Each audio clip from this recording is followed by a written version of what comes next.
माँ तू केते दिन एमती बसी माँ माटीर मेद परी भिड़ा होता बाउंश देहरे छण उपर बड़ा होता कादुओ प्रलय पर तोर कौन इच्छा हुए ना एमती निज ढंग से निजे आसवा केते दिन आमती अन्यर इच्छा रूप नेबू माँ पाप और महापाप सबू देखी सही पार्छु केमी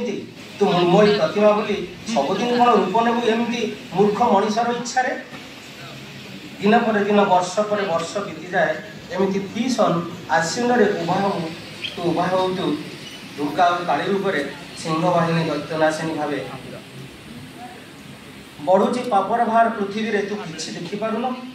किए तो शक्ति को हरण कला ना तो हाथ पादरे पिंधाई देला लौह रसी को शिकुड़ी राति सब पाही पाही जाए हेले ध्वंस है ना पापी महिषासुर तो घट पाखे चिड़ा हो अर्थ खोजे अनेक मुक्तिर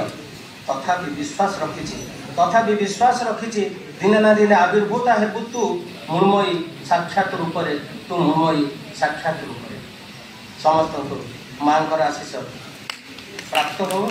जय माँ शारदा।